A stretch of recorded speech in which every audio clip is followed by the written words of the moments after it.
సింగ్ గీతం. ఈ movie run time వచ్చేసి 2 hours 17 minutes అండ్ ఈ మూవీ అయితే థియేటర్లో అవైలబుల్గా ఉంది. ఇంకా ఓటీటీలో అయితే రిలీజ్ కాలేదు. ప్రకృతి పరిరక్షణ, ఫ్యాంటసీ ఎలిమెంట్స్తో ఒపేరా శైలితో సాగే ఈ మూవీ ఎలా ఉంటుందో తెలుసుకునే ముందు ఇప్పటి వరకు మన ఛానల్ని ఎవరైతే సబ్స్క్రైబ్ చేసుకోలేదో తప్పకుండా సబ్స్క్రైబ్ అనేది చేసుకోండి గైస్.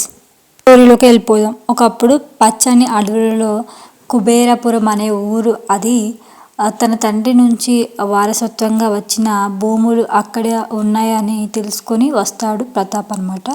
అవి మామూలు భూములు కాదని, బంగారం గనులున్న భూములని ఆ తర్వాత తెలుస్తుందన్నమాట. ఊరంతా బంగారం గనులే తవ్వుకుంటూ ఉంటారు.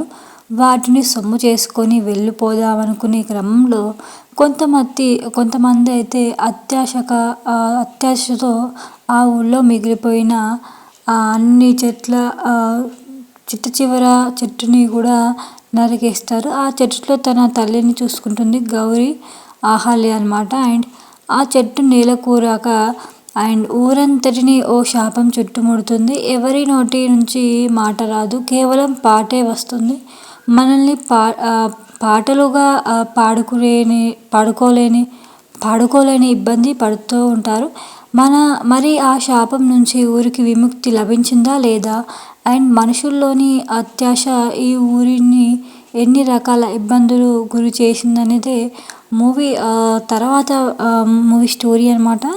అండ్ తర్వాత స్టోరీ తెలుసుకోవాలంటే తప్పకుండా మూవీ మొత్తం కూడా చూసేయాల్సిందే థియేటర్లో. అండ్ మూవీ ప్లస్ పాయింట్స్ వచ్చేసి స్టోరీ లైన్ బాగుంది అండ్ కొన్ని భావోద్వేగాలు బాగున్నాయి. అండ్ సెకండ్ హాఫ్లో కొన్ని సీన్స్ బాగున్నాయి.